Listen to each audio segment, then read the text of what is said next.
Hey, it's Chris from Novation, and yes, quite right, we have our new update for the Circuit Mono Station here, and I think we've added some incredibly powerful features to this. The Mono Station, fantastic analog mono synth. It's essentially based around the Base Station 2 architecture.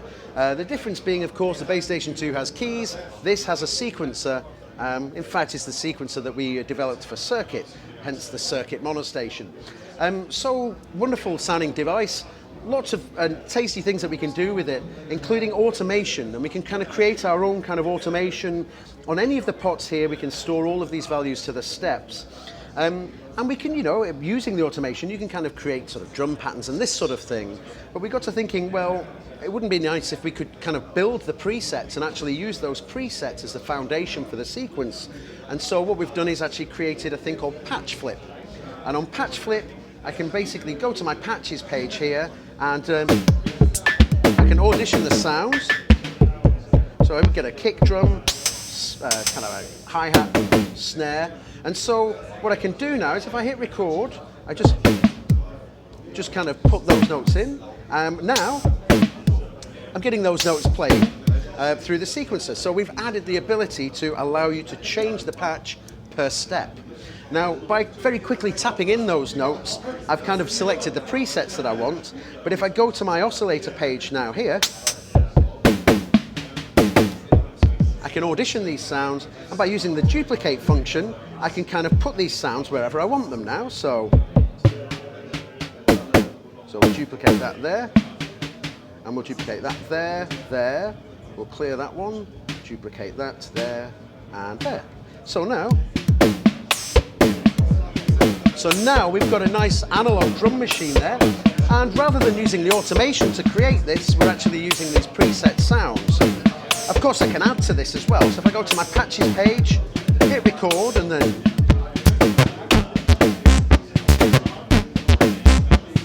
so we can add these extra presets in there. And if I want to, I can go to my sequencer here and choose the notes. So just randomly choosing the notes, but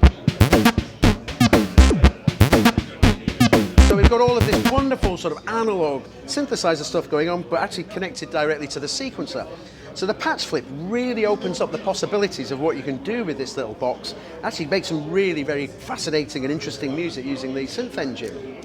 So that's the kind of the first thing to mention on the Circuit Mono Station 1.2 update. The second thing is we've added a brand new sequencer for free as well.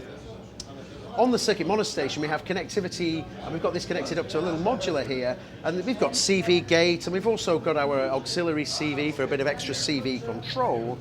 But originally on the Mono Station this was locked onto following oscillator 1.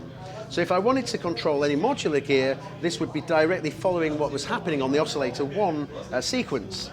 But we got to thinking, well, the mod sequence, which we previously used to send via the mod matrix here extra information out to the different devices, we didn't have a note and gate control on this particular page. So now we've added a third sequence, which means that I can now use the mod sequence as an independent sequencer channel to connect directly to my modular gear. So again, I can just enter notes on here.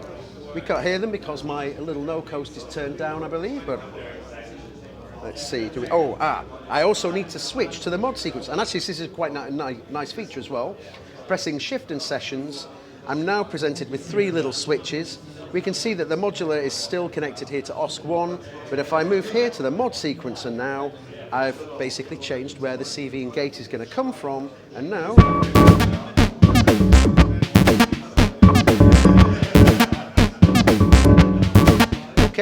perhaps I should have just checked out this little patch before we started the video, but the idea is there. We've got this extra sequencer that we can lock into our modular gear as well. And so in this particular instance, I can create a nice analog drum beat on the Mono Station, but then take the mod sequencer track, feed that into a modular, and create a melody, bass line, or whatever extra I want to do with it.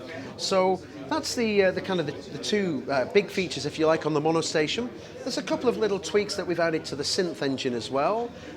Originally, if I go to a new fresh session and just put a little envelope on the on the filter. So if I go to my mod matrix here, just add a bit of envelope to the filter.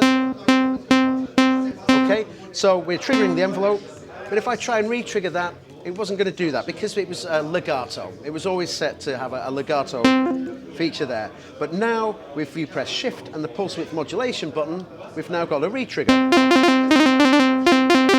So it's quite handy for doing, well, for a number of different reasons. We could even use the oscillator 2 track as almost like a little envelope firing track if we want to as well. And, oh yeah, and the other thing is that the LFO here, this was always key synced, which meant that every time a note was triggered, even if the LFO was in sync, the LFO would be restarted. So with the shift and pitch switch now, we have a key sync on and off switch that allows us to either keep the LFO just running free but still in sync, or to be re-triggered with each key press. So there are the new features that we got for the Circuit Mono Station. Again, like the Circuit, there's a few little tweaks in the background that we're working on. This, I think, will again be in a few weeks, is what I can say, I guess. But certainly not. It's not going to be long away.